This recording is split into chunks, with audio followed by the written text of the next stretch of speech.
recorded on Yugambeh land. We acknowledge their traditional custodians, elders past and present, and all Aboriginal and Torres Strait Islander peoples. Please note that MP in Progress is an independent project and is not affiliated with any health service organisation. To ensure confidentiality, all identifying features have been removed from the case studies to protect patient privacy. The content shared here is for teaching and learning only and should not be used as a substitute for professional medical advice or evidence-based clinical decision-making. Always refer to current guidelines and collaborate with your healthcare team in practice.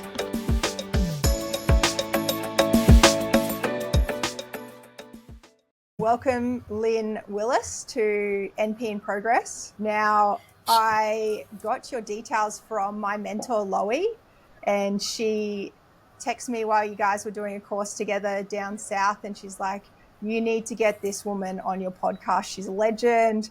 She's got so much experience, and she will be great. I can't believe you said yes, so thanks so much for joining me. Well, thank you very much for asking, and very kind words from Loie, I must say. It's very kind. But no, it's a pleasure. It's a pleasure. Now, every guest I ask the journey of how you got to be an NP. Can you start by telling that story for us? Well, I always say I trained in the dark ages. I'm a hospital trained nurse. I trained in a big London hospital, and I loved every second. And when I qualified, I went off and worked in Germany looking after soldiers. And then I went back to Edinburgh and bought a flat, which is relevant. Then I decided my adventures weren't over, so I took off to the Middle East and I worked in the UAE. And I went initially for a year and I stayed for 4.5 because it was great. Really massively brilliant experience, worked with every nationality, every religion. It was really interesting. And then I only came back really because if I didn't come back, I would have stayed forever. You know, it was that case of you just know you've got to get back and get serious, playtime's over. So I went back to the UK, I went back to England and did my emergency nursing course and my teaching and assessment course. Then I worked in ED for a while and decided to go back to Edinburgh. And my mother sent me the newspapers so that I could look at the job thing I think it was on Thursday, they would do the jobs. And there was a job advert for a trainee nurse practitioner in Edinburgh.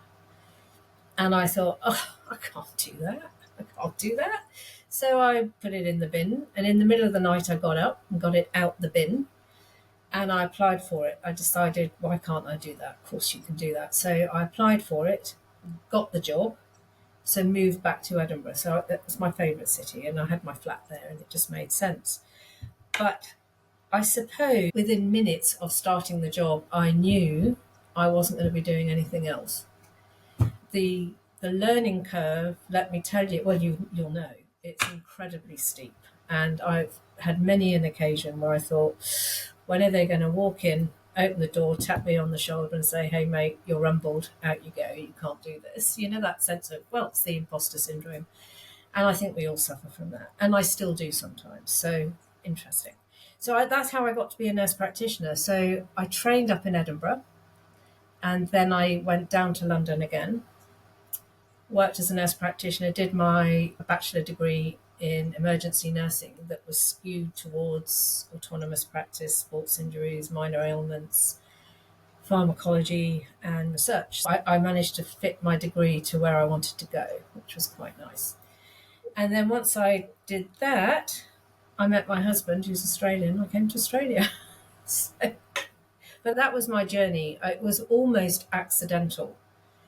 And it was a really happy accident because, like I said, I knew almost immediately that I was going to do nothing else.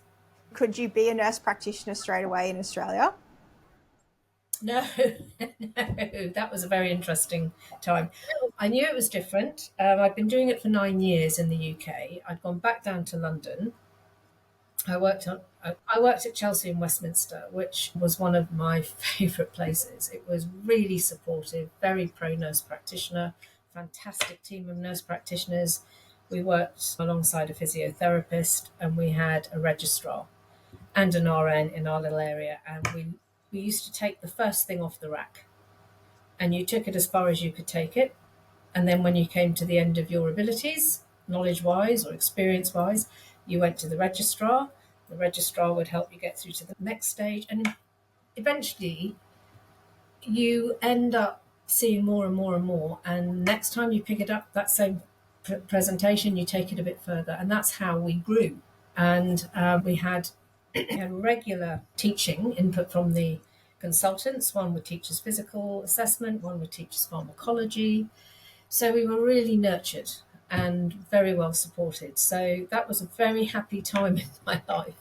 And I can honestly say there wasn't a single day I went to work with dread in my heart.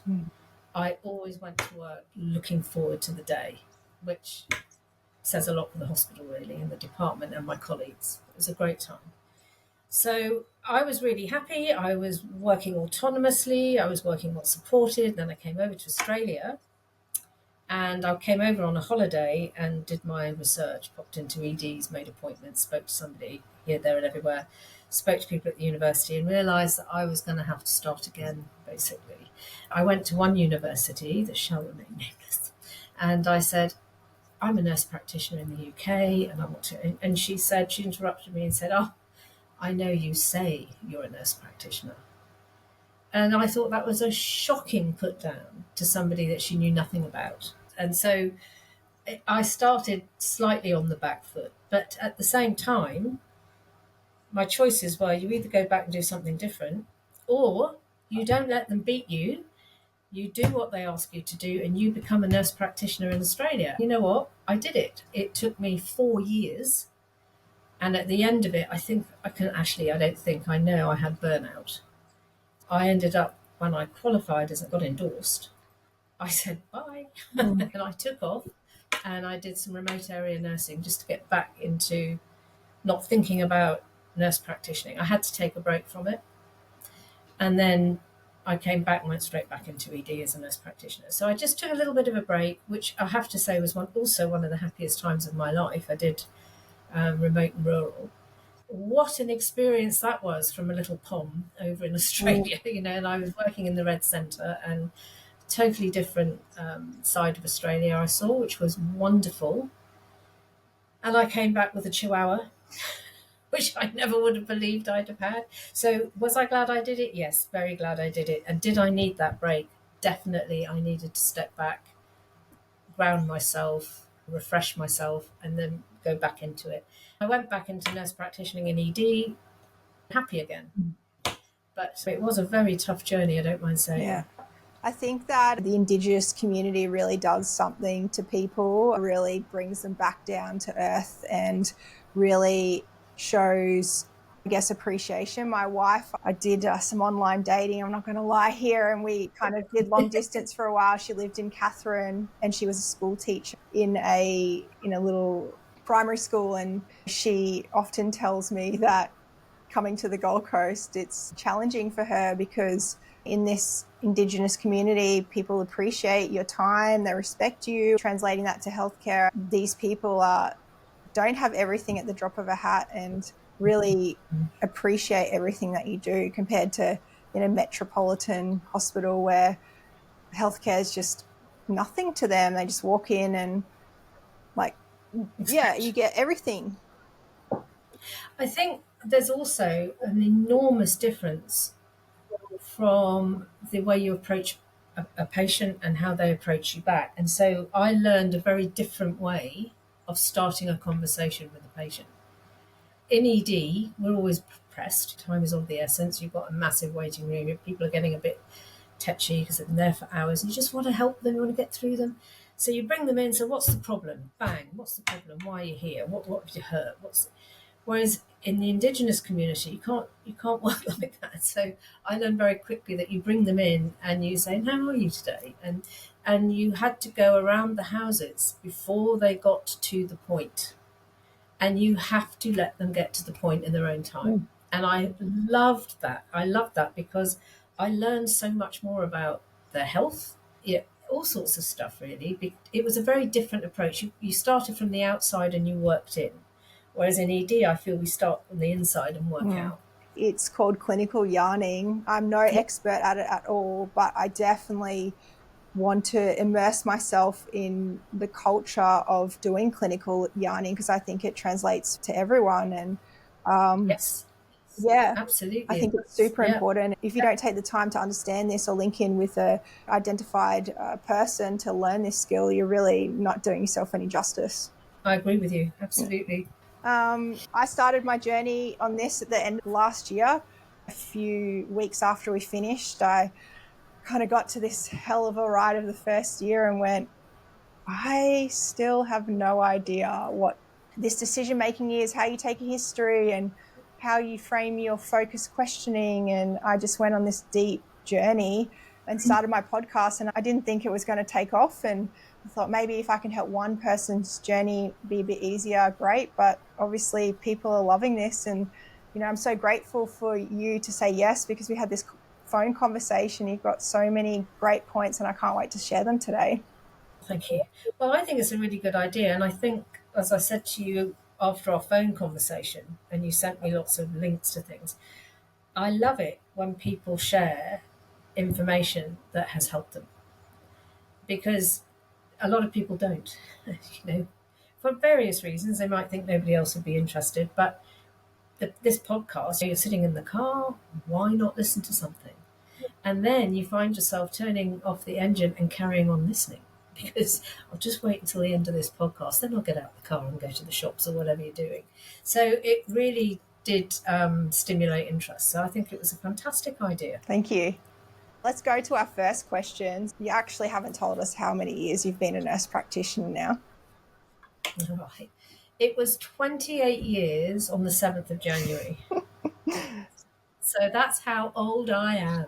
No, your wealth of So, experience. So from the first day you started this journey as a nurse practitioner to now, what is your definition of what makes up clinical reasoning? okay, so when I first started as a nurse practitioner, I will put my hand up and first, I had no idea what clinical reasoning was. It was never discussed. We were just, it was very different in those days because it was even early for the UK. So, and we were like persona non grata. People didn't trust us. We were an accident waiting to happen. There was lots of negative stuff, but we just pushed on. And I was very lucky because there were two ladies that had done the hard graft with getting the clinic up and running. It was the first nurse-led clinic, and we had no sister A&E unit. So we were really flying solo. So we worked by protocols, and it was a minor injuries clinic. So there were protocols. That does not give you any room for clinical reasoning. That is, if that A happens, you do B. And if B happens, you do B1 or B2. And if B2 happens, you go across to C. That's how we did it. And that's what kept us from getting into trouble, because we weren't trained by doctors. We were trained by physiotherapists and, interestingly, as they know doctors, the radiologists. They were superbly supportive because we were x-raying people. So we went to their teaching sessions and learned about interpreting x-rays. And as an RN, I had no idea how to interpret an x-ray unless it was a barn door, a fracture that you could see, from the other end of the room. Otherwise, I had no idea. So I learned a lot from them. They were marvellous. We also were able to go to the training sessions for the junior doctors in another hospital. So we used to have to hike out, a 30-minute drive, which I loved. But I never spoke up. I was terribly nervous. I never asked questions. I just sat and listened, which isn't always a bad thing. So how did I start to learn about clinical reasoning? Well, I think once I moved away from the minor injuries and went south into more a broader scope of practice, we then went towards working with guidelines. And guidelines allow you to start using clinical reasoning, although it still didn't have a name. We just had guidelines. So what do you think this is? If that's happening, you might have to consider this. You might have to consider that. And so it started making me think harder. I love guidelines for that. And, I'm going back to, where am I going back to? 2000. So 24 years ago, we went to guidelines. So they were still new then. That sort of thing has gone. Now we're working as junior doctors or maybe senior doctors, registrar level in some areas, but we're working in a clinical way.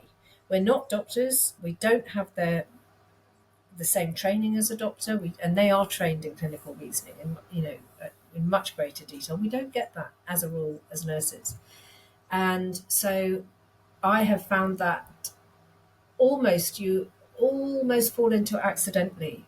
You start having to think. You use your supportive tools, or your therapeutic guidelines, and I use a lot of tools online that are guidelines rather than you do this or you do that. It's just think about this, think about that, and I think that really helps. I also found that once I was referring to specialists on my own back, if you like, I had to think really hard. Why am I asking this particular specialist to see this particular patient? Why have I chosen this? How did I get to that conclusion? And what was my pathway? What my thought processes to get here? Which is clinical reasoning in a way, isn't it? And then you think, what are they going to ask me? They're going to ask me, why did you call me? Right, well, I'm calling you because my concerns are blah, blah, blah. And the other thing I always say to people, particularly to students, is when you're going to speak to a specialist, and sometimes they can be prickly. We know that, don't we? They can be prickly, and even to other doctors, they can be prickly because they're all busy. Everybody's busy. Write down what you think they want to know and make sure you have those answers before you ring them. So, and there'll always be a time when you do miss something. They do ask you a question you haven't got the answer for. And then you just say, oh, I'm sorry I didn't ask that. Or I'm sorry I didn't even think about that. Or, oh, good question. Give me 2 seconds. I'll get back to you on that. You don't have to you don't even have to be hard on yourself if that happens, because it happens quite often. And they're going down their own sort of clinical pathway, aren't they? Thought processes. So I think going from protocols to guidelines to flying solo has really helped me with my clinical reasoning. Does that make sense? Totally. And I guess you've had lots of mentors along the way, some good, some excellent, some phenomenal, and some pretty bad. Can you tell me how you like to teach people this process? How do I like to teach people this process? I think it's a difficult thing. I think it's a clinical issue, so you really learn it on the hoof, but you need to have the backup of knowing why you're doing what you're doing, if that makes sense. So I think when I am mentoring a student and they'll say, well, I think it's this, and you then say, well, yeah, it could well be. So what made you come to that conclusion? I've even done it with doctors when they've come to me and asked me about an eye problem. If they're junior doctors and they're not very au fait with eyes, I love eyes. I used to bagsy all the eyes. They would often come to me with eye problems, or with patients with eye problems. And I would say, well, what makes you think that? And they would then tell me why they think that. And you say, oh, but have you tried that? No. Right, let's go and have a look together. And I think the thing is also, when you're teaching somebody and they do miss something that you might think is barn door because you've seen it 1,000 times, they haven't. And you mustn't say, oh, you didn't think? You have to say, oh, right, well, what about this? Shall we go and look together? Let's go and look together. That's how I love to teach. I like to be more hands-on, and I can't bear telling people off. I can't bear hearing people being told off. I don't agree with that. So if people do miss something, it's no biggie. They've come and spoken to somebody, they've safety netted, it's no big deal. And the next time they won't miss it. Yeah. I've sent you down a bit of a rabbit hole like myself, and this word keeps coming up of illness scripts and the type 1 and type 2 reasoning in your mind. And I think as you become more an expert or more competent, one might say, is you're building that illness script and saying, I've seen that before, I know what that looks like, I'm going to put it in here, and this doesn't meet what I know of this problem. You started with no illness script as a new nurse and you've built it over years. So I probably can't even comment on this conversation, but I agree with you. I will never put someone down. I went to this patient the other day who was really unwell, and the nurses told me that the team had come because they'd raised a MET call, and they're like, why are you calling a MET call on this patient? I just think that really sets people up to fail. You've got a MET calling criteria for a reason, and you need to be really understanding. People are concerned whether they have the knowledge or not. They've highlighted that to you, and you need to help them on their journey of learning and supporting them with this of, Absolutely. this illness script, or like these signs that you're telling me, this is the reason why I think it's okay, or this is the reason why I'm hearing you. I think also, if you do treat people with that kind of question, that confrontational questioning, they stop coming to ask, they stop asking. And that sometimes I think is by design. I think some people are stroppy and prickly because the more difficult they are, the less likely you are to call them. And I have, on many occasions, had to take a deep breath before I make that call because I know what's going to come. And I think that's just a human reaction. And I've actually had an SMO in ED saying, "Oh, please, will you did this, please, will you ring the specialist?" Because he'd been put down before and he was intimidated by that. And I think there's nothing to be gained by that. Absolutely nothing to be gained by that. And if you think somebody's asked you a really stupid question, well, it might be stupid to you, but if they've never done that before, you don't have to tell them it's a stupid question. You just say, "Oh, that's an interesting thing. What made you think about that? Let's work that out, or let's get back to your thought processes on that." And then they'll go, "Oh, and I've done it. I've made a referral, and someone said, have you thought about that?" And you go, "What? Like a rabbit in the headlights? No, I didn't. Why on earth didn't I think about that? It's so obvious now. Now it's been pointed out, Yeah. We're in this busy time, right? We both work in emergency and there's very little Yeah. time. There's patients always waiting. I don't know any emergency department anymore that doesn't have patients waiting. To take the time to really listen and build that diagnosis and that thought process, that's really difficult, isn't it? Especially if you're a new novice. I would say to you at that point, you have the luxury of time as a novice. I remember once saying to one of the registrars here in Australia, and many years ago, "I feel as though you're standing over me with a stick, beating my back, saying faster, faster, faster. Stop it." Because that's when you make mistakes. As nurse practitioners, we do have the luxury of time. And if you think somebody needs 2 hours to sort out, you spend that 2 hours sorting it out. We are lucky that we can do that. I think we're in quite a privileged position that we can say, "No, I'm still working this problem. Yeah. I'm not going to be rushed," especially as a novice. Yeah. Now, I only found this out on our phone call. You're actually a teacher at my uni, one of the tutors. So, guys, I also didn't get any extra points on this for inviting Lynne, and I'm sure that I won't get any extra points, probably marked even harder this year. But in terms of teaching students, you've seen really good ways and really bad ways. And we've spoke about this just off air now because we're getting made to do these head-to-toe assessments every single time. That just makes no sense. So can you just explain what you think the best way possible in a really hard system is to learn? I think you've got to go back to basics, and also remember that the Masters of Nurse Practitioner is not just ED nurses. There are mental health nurses, there are neurology nurses, there are neonatal nurses. Oh, the scary things they do. I can't tell you. These tiny little people that they have to nurse. And so you have to have something that covers everybody. And it's the basis. It's like I said to you earlier, it's like when you learn to drive. You learn to drive your car, but when do you really start learning about driving? When you've passed your test, you go out on the road.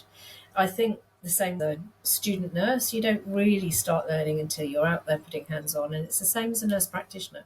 So I feel that this head-to-toe assessment, what you're being taught is, at this time, we want you to go from the head to the toe to show that you can examine every system of the body and have some ability to recognize what's not normal. So when you go into your own specialty, which for you and me is ED, we will see somebody with maybe a sore throat, an earache. So you think ENT, I can do an ENT. And then you find that they've had this chesty cough. So then you've got to be able to do a respiratory assessment. And then they might have had a bit of chest. You need to know how to listen to their chest. You need to know, have they got any swelling in the feet? Have they got any edema? You might start with one thing and realise that there's more to it. So whilst you can do your focused assessment, if you do get thrown a sideball, you know how to manage that. You've had some training in that. We know that you're able to do a respiratory assessment and an abdominal assessment and all. And the other thing is, when you do pick up that patient, and if you just do a focused assessment, you may well miss something. So that all goes back to your thorough health history.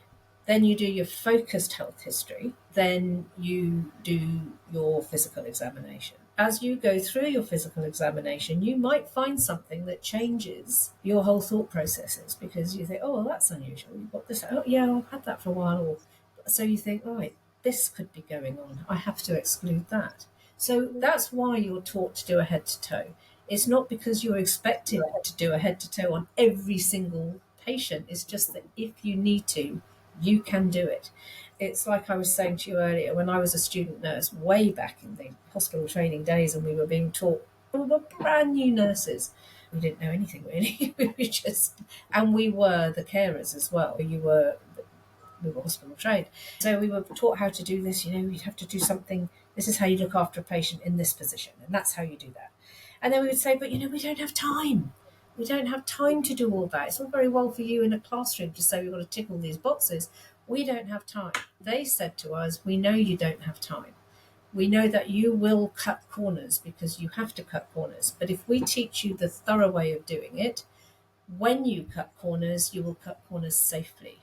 You'll know which corners are safe to cut. Whereas if we teach you the cut down version of it, then you'll continue to cut corners and then you miss things. So you have to learn the whole thing, and then you adapt it to your practice when you get out the door. Does that make sense? Yeah, it definitely does.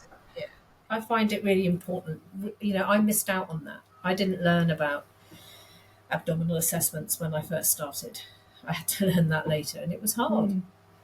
They say reflecting on your practice makes you better as a clinician, and that's either reflecting with another clinician or another senior doctor or reviewing your cases. How do you keep learning through reflection? How do I keep learning?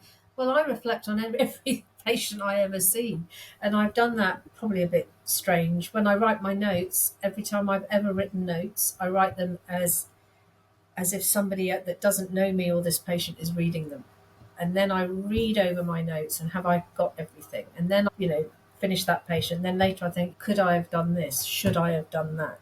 I will often run that past other colleagues, whether they're nurse practitioners, whether they're friends who are nurse practitioners, or whether they're medical colleagues.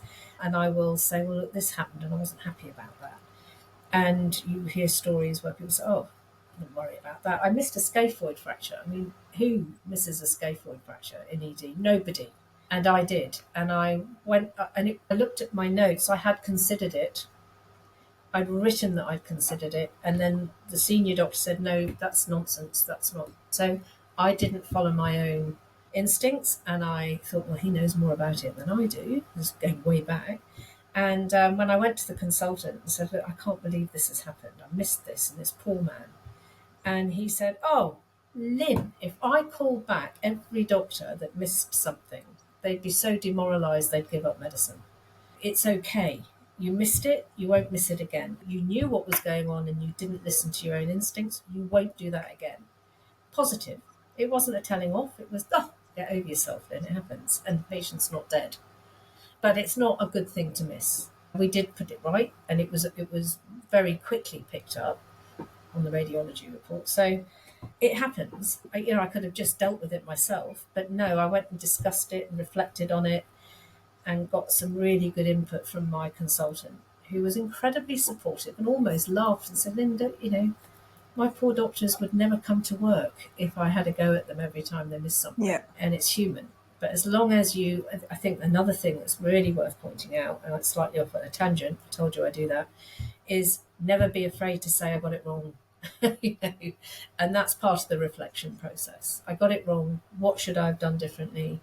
What is the outcome? How do I make it better? I think reflection and putting your ego at the door, I guess, and saying, I'm okay to be wrong. I'm okay to be a learner. And as long as you're safety netting it and you're considering it, or even not, you're reflecting on that, not considering it, how can you say that you're a bad practitioner?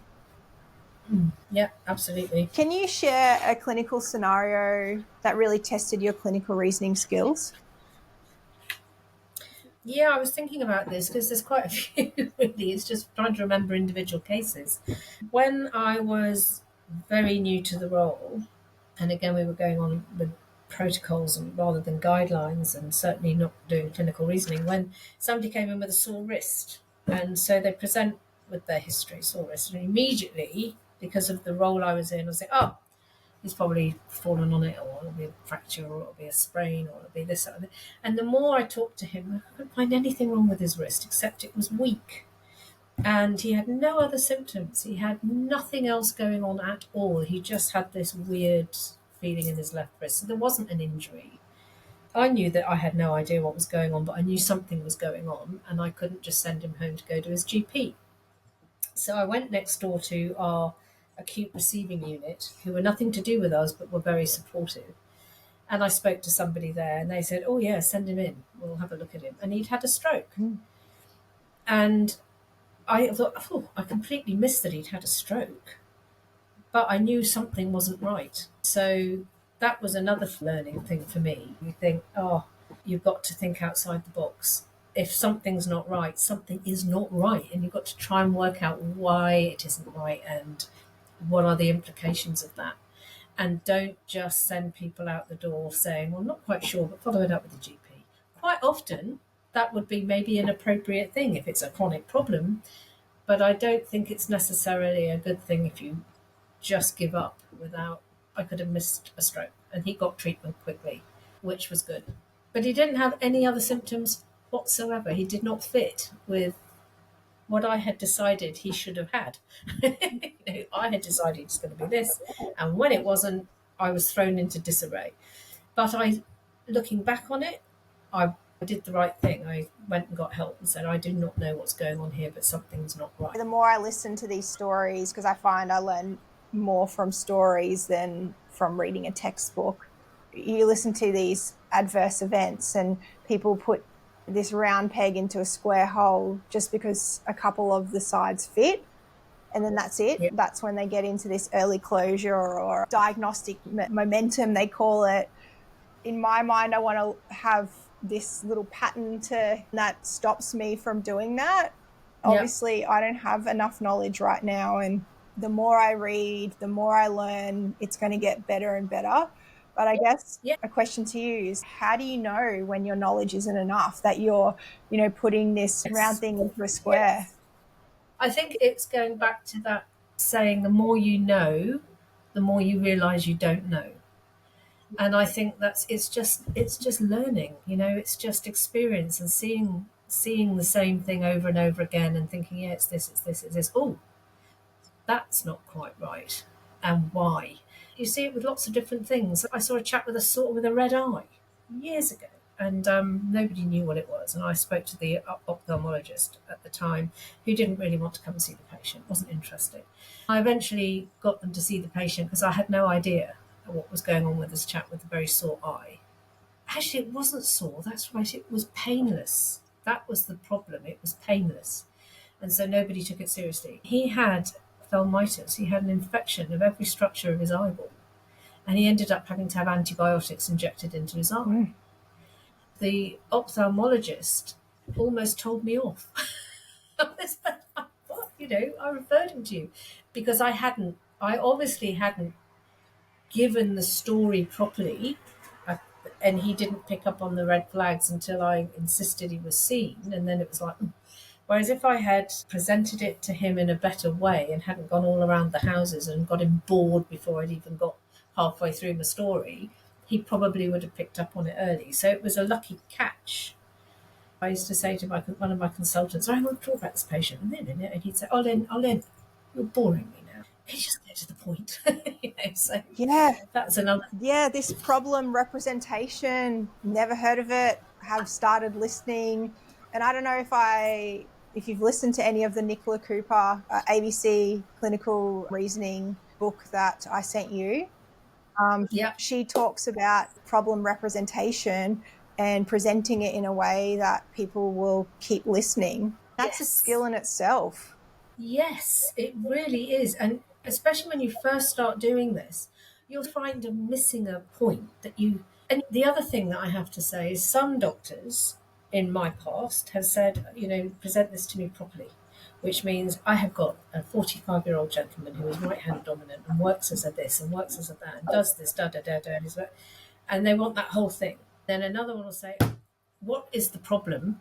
Then we'll talk about the. And I think that's probably where I go now. I say, look, I've got a 45-year-old chap who's right-handed, and he's done this to his hand, and my concern is this. And I say, okay, so what's his job? What do you do? And then you go into the details. But you like you say, you've got to get their interest quickly, or else they get bored. Yeah, They just had enough.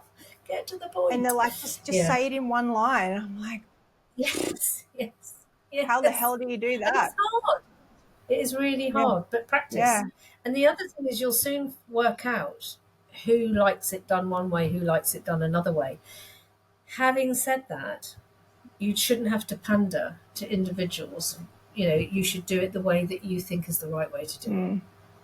I don't know if you know Vic Brazel. She's a simulation guru. She's one of the medical doctors that I work with, and she's a professor in simulation. And she's coming on the podcast in a couple of weeks, and I'm super excited. And I want to ask her that question of, assessing these patients and then practicing in simulation this problem representation and handing over and synthesizing the information that you have and then presenting it. And then that constant feedback of getting better at that skill. Is that going to improve us as a practitioner doing that way? Be interesting. I think it does. Constant feedback. Feedback is so important. And I think practice, if you've got really good supportive doctors, like my consultant, who was just delightful, saying, Lynne, you're boring me now. That didn't offend me. It was hilarious. But he was quite right. He was just being nice and get to the point, And so that wasn't at all offensive. That was just fun. And it did focus me. I then went to the point and thought, I'm boring people. I'm talking too much. Just get to the point. The more and more I delve into this problem representation, the more interested I listen to people. And I guess at the minute I'm in a really lucky position. I'm in a respiratory CNC and I get to go down and review lots of patients into ED, and I can overhear conversations. And, example of this, the other day I was listening to this SHO handing over to the consultant about this patient. So she's like, it's a 52-year-old with this reproducible left-sided chest pain radiating down to the arm. And she's like, look, I don't think it's cardiac, and I've done some troponin and it's done. And then he's like, okay, well, can you just keep going into the history for me? So then she tells it a bit more and gets into the past medical history, and it's this lady's had 2 MIs and a couple of stents. And I just think, oh my gosh, if you look at all of the papers about women and chest pain, it's usually atypical, doesn't fit a picture. And I think, reflecting on that, and obviously again, critiquing someone that's qualified and I'm not, but I think a better way to represent this would be, I've got a 52-year-old lady who's got a previous history of 2 myocardial infarcts, and she's got this chest pain that doesn't really fit with what I know about cardiac sounding chest pain. Can you help me work through this? And then you can work through it better with a consultant. And then the consultant's ears have gone doing. That is a really good approach. Get to the nitty gritty quick. Yeah. I guess after nearly 3 decades in the profession, which is incredible for you to even say yes, and incredible to have that experience. Can you give any advice to NP students or people thinking about being an NP? Oh, I could go on for hours on this. So what I would say is, if you are interested, do it because it really is wonderful. I've often said to people I work with, you should do this, it's a great role. And they look at me and say, I don't want to be a nurse practitioner. I'd rather have needles in my eyes than do that. Oh, okay, so not everybody thinks the way I think, and I have to accept that. But for those that are interested, pursue it. Don't be put off by the workload, because let me tell you, the 2.5 years that it takes goes in a heartbeat. It's so quick. I think don't be put off by setbacks. My advice would be pursue your dream if it is a dream. And I'll tell you what, you soon pick up pretty quickly. You will pick up whether it's for you or not. I have had friends that have started it and said, I couldn't do it. I didn't enjoy it, it's too stressful, or I missed this or I missed that, I missed being part of the bigger team. So it's not for them. So my advice would be get a candidate role if you can, because that makes it a lot easier to do your masters. You get your clinical support team who are really, really essential to get you through this masters, I believe. And when you have a really good support team, I mean, we couldn't do it without them because they're the people that teach you hands-on. We can't teach you that because it's all done by Zoom now, isn't it? There's no hands-on. Try and get a candidate position if you can, but don't give up. The other thing is, when you're listening, like you were saying, you were listening to handover of a doctor to your consultant, listen to as many of those as you possibly can. It's the best fun listening to the detective work and seeing how people's brains work, and it's a great learning tool. I found that really, really interesting. I still do. I never tire of that, listening to two doctors discuss why, and you could be two consultants. Consultants consult with each other. What do you think that could be? Well, have you done that? Well, why would it be that? It's ridiculous. Yeah, well, why not? Oh, yeah, that's a good point. And you listen. And the other thing is ask questions. So if you're starting out in your career as a nurse practitioner and you do speak to a doctor and you say, they say, try this, try that, say why? Why am I doing that? Why did you think of that? How did you get to that point? And what were your thought processes to get there? And try and remember how they got there. And it's a wonderful way to learn. It's just you're giving advice for future NPs or people considering it. I've got a case that I remember, and I want to discuss it with Nicola, the importance of going through the history. And we talked about this offline, Lynne, of not missing anything. There was a patient who I had pretty much 2 weeks after I learnt how to do history taking, or obviously hadn't really grasped it anyway, but had learnt the concept of what it is. And this guy presented at 3:00 in the morning. He had this particular rash all over him. We couldn't get a trace of SATs. He was still breathing, but he had blue lips and he just looked horrendous. He was a marine mechanic and he'd been in the water and just had this, viral illness for a couple of days. And it was just really weird. And the consultant was called in because he was just acutely unwell and became more and more shocked, I guess. And in the end, he had a dog bite 2 days before. And I can't say it. I have trouble with pronunciation, but it's like Campylobacter or something like that, some type of infection from his dog bite. And we were all fixed on he's a marine mechanic and it's going to be some weird water, some weird cut from an oyster or barnacle or some weird disease. And he'd been bitten by his dog a couple of days before. And no one specifically asked that question. Yeah. What animals are in the house? Have you been bitten recently? Yeah. And I hopefully remember that story for the rest of my life, so that when someone comes in weird with this illness, that doesn't make sense. Fantastic. Yeah, fantastic pickup, because I can see exactly why you went down the wrong way and why everybody would have focused on the most obvious. That's because you took a good history. Somebody got to that question and got that answer, and it changed everything. I was speaking to another guy that does a podcast a couple of days ago just to have a chat. He's just finished his NP studies and he's like, yeah, I had this cardiac arrest today and it was in this 45-year-old and she was in the waiting room and she arrested and everyone thought it was going to be a hypo. And when we did the sugar, it was normal, and they kept asking, like, are you sure that's the BSL? And he's like, yeah. And then 10 minutes later, they got ROSC and they got an ECG and she had a massive anterior STEMI. And you think that's why we have the 4Hs and 4Ts that we're going through in this stressful situation, because we're getting this fixated on she's a diabetic. What else can happen? Yes, yeah, absolutely. I often say that to people, when they say, oh, it's probably this, and I'm not that. You say, I know, it probably is. But we can't just make an assumption that it is. We have to exclude other things. I have a great friend who works in an urgent care centre and was the only clinician and had, I think, 3 or 4 degree 2s, all arrivals. One of them was a young lady who had some sort of chest symptoms, and she thought, oh, she'll be fine. Put her in as the less, she had to prioritise. And she actually turned out she'd had a STEMI. Oh, wow.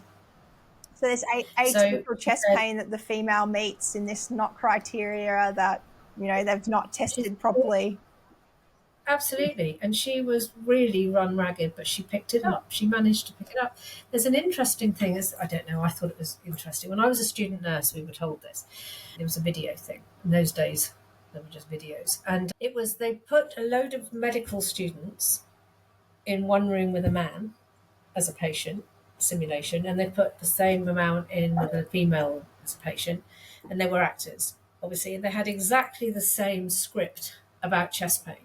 They all referred the man for cardiac investigations, but most of them referred the woman for psychology.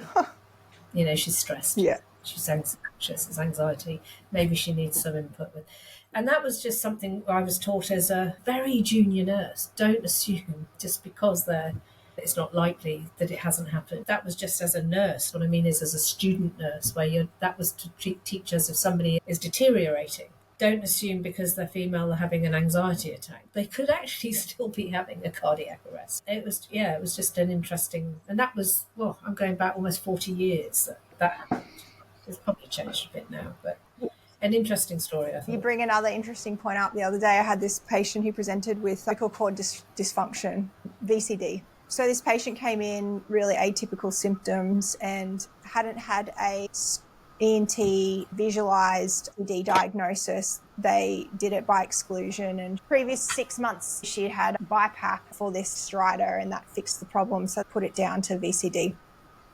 This patient comes in with atypical symptoms, and she's had lots of Ventolin for this asthma diagnosis as well. That's still in the process of being worked up.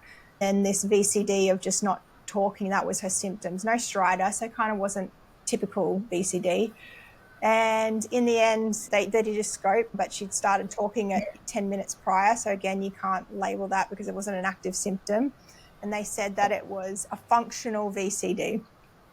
Now, if you actually go down the research and you think anything that's like functional, these functional seizure disorders, if you actually look at the research, people can still die of these functional problems. Labeling someone with what does it mean? Pardon? What does it mean? Functional. Yeah, exactly. That like still their brain is making them do this, and people die from VCD, functional VCD. Be careful of the functional symptoms and make sure that you understand that people can still die, even if they're, you think that they're controlling it, they're actually not. Very good point. But it's so easy, isn't it, to jump to the obvious before you really go through all the other. It's how you get to your differentials. And so when I see a patient, I always go to the, you think, right, you've done your history, you've done your examination or whatever, there's what you think it is, but I still list all my differentials and say why I excluded them. I think sometimes I can't exclude them. So then I go and say, well, this needs doing, or that needs doing, or you go for help. You get someone else's brain and say, what do you think? And that's, hopefully they would have picked that up. We're actually going to talk about it as a case, a registrar that did it, because people are labeling her as this, and then for the next practitioner that picks her up, that presents with the same problem, are they going to keep an open mind and make sure that they're supporting this lady's journey in this diagnosis, or treating her appropriately, or just being like, oh, it's just anxiety, she can control it? I think that's the other beauty. When I first came to Australia, the hospital I worked in always did, every week on a Wednesday, they did a clinical meeting and everybody was allowed to go. From all the nurses, visit anybody who was free was able to go. And that was where they would talk about gnarly cases like that and things that were missed or might have been missed or that didn't follow the normal pattern. And how they found out the diagnosis, how they got there. I loved all of that. See, again, it's going back to this detective work and not going to the immediate assumption, oh, they've got that, that's what it is. Patient with diabetes. It wasn't diabetes. It's really interesting. And it's like, when you get musculoskeletal injuries and they're women and they're fairly young and they come in and they go, oh, I didn't hurt myself that badly. And then you go through your history and they've had breast cancer and you think, so you go down a different pathway. You don't just assume, you had a fall, so it's going to be an ordinary sprain or strain or whatever, or sternum pain. I saw some poor lady who had terrible sternum pain. She was put in fast track. She had a history of breast cancer. I said, no. She can't speak. She's so sore. This woman needs to come into the back. And we had a fight, but she went into the back. And yeah, she had all sorts of issues. But because she had chest pain, sternum pain, bony pain, it wasn't, oh, she must be a bony injury, she can go into fast track. But no, she needed a lot more input. So it's an interesting thing, seeing the bigger picture. Yeah. And I think as nurses, we're trained in a way that we need to be really quick and sieve and sort. But then when you're translating that into clinician hat, that's, like I said in my first episode with Chris, that can lead you down a pretty gnarly track, eh? Yeah, it can. And there's this thing, isn't there? See and treat. And was it somebody said, see them, treat them, street them.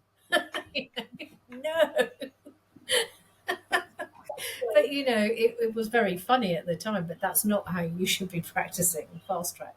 I don't think anybody does. I think it was just a joke, but I thought it was very funny. You can't just assume anything, and people do come in with what comes across as something really minor, and it turns into it's bigger than Ben-Hur, and that's what makes the job interesting. Any last, before you have to go to work now, any last things that you've missed that you want to talk about? Yeah. Oh yeah, I missed a few things. I missed that scaffold. One thing that I did miss many years ago, before I was a nurse practitioner, but I still missed it. And that was as an ED nurse overseas. And it was after the end of my 12-hour shift, night shift. I was tired, I was grumpy, and I wanted to go to bed. And somebody came in, very dramatic presentation, which wasn't unusual that time of day sometimes. So very dramatic. And she had this leg pain. And I said, oh, for goodness sake. So I sat and did her obs, and I just wanted to go home. And I went back out and said, oh, she's really going on. She probably needs something for pain. And it was just so simple. And the consultant said, have you looked at her foot? And I said, no, I hadn't looked at her foot. Her foot was blue. She had an embolus in her femoral artery. And I took months to get over that. I don't think I've ever really got over that. I remember going in to get a coffee. I was so horrified at my terrible care. And I spoke to a GP who was starting work, was in our little hospital, and she said, what's the matter with you? You're normally more upbeat than this. And I said, oh, you can't. There's her and there was an ICU nurse, and we were all having coffee. I said, I can't believe what I've done. I just feel awful, and I can't go home to sleep. And I basically needed to get it off my chest. And I knew this GP quite well, Australian girl actually. And I said, oh, I just can't believe what I did. And she said, well, what did you do? So I told the story. The ICU nurse said, oh, it wasn't your fault. She was trying to be nice. The GP said, yeah, it was her fault. That was absolutely terrible. You should never have made that kind of mistake. Bang, bang, bang, bang, bang. I said, I know. She said, now, let me tell you what I did once. And then told me this horror story. And I felt normal. I thought, okay, I made a mistake. I'm mortified. I won't ever do that again. Of course, now I would always look at the foot because I'm a nurse practitioner. But in those days, I wasn't trained that way. I was just being a grumpy ED nurse that wanted to go to bed. I was tired and I didn't give this woman good care. And it's in my memory, and I'm going back now 30 years. I still remember that case. Yeah. Happy ending, fortunately, because the doctor was on the ball. So that was one of the main things that I just think, don't cut corners because you're tired. Don't be, if you're not up for something, another thing is if you don't think you're in the place where you can handle something, ask someone else to do it. Don't say, look, I'll do it and I'll just get through it. If you really don't think you're up for it, just say, I really can't do this right now. Would you excuse me? And most people say, yeah, absolutely, no problem. So, be good to yourself as well. Recognise your own, where you are. Recognise how you're feeling at the time. And if you're not up for it, don't do it. That's really good advice. Thanks so much for today. I really appreciate you taking the time, and I can't wait to start back this semester. It's only a few weeks to go, and buy life, buy a podcast, back to the grind of evidencing every sentence I say with a paper. Yes. Oh, yes. I remember it well. But it is, like I say, you will you'll pick up an awful lot of really good stuff. And you work with people from different fields and they have a different way of approaching things. These are your, fellow candidates, and you'll learn an awful lot from them as well, just like they will learn a lot from you, particularly around this clinical reasoning. I hope you bring it up at your sessions. Yeah, well, hopefully I can contribute positively to this. And I think two things that I definitely am going to practice in my own personal time is problem representation. Yeah, I think that's a super important skill, and I'm going to try to learn as much as I can and try and teach people that concept and get other people's opinion of how to do that. And at the beginning it's hard. By the end it's second nature. It becomes your habit. Thanks again, and I'm excited for this next year. And again, if you have any colleagues of yours, Lynne, to pass on to me to contribute to this podcast, I'd love that. And if any NP students or anyone that's thinking about this career, are you happy for me to link them in with you? Oh, 100%. Yeah. Absolutely. I think it's the best nursing career, but that's me, Yeah. And I know there's a lot of really, like I say, I've often been put back in my place. I was like, you should do this. I was like, why would I do that? If this is what I do. I love what I do. Yeah. But yes, absolutely link them into me. No problem at all. Cool. Well, thanks again. Thank you very much for asking me. It's been a pleasure. No worries. Nice to talk to you. Nice to meet you. Thanks for tuning in to this episode of MP in Progress. I hope it gave you some valuable insight and inspiration as you refine your clinical reasoning process and progress on your journey. If you'd like to catch video content from the podcast, don't forget to subscribe to our YouTube channel, MP in Progress. For updates, behind the scenes moments, and more, follow us on Instagram at MP in Progress Podcast. Keep learning, keep growing, and I'll see you in the next episode.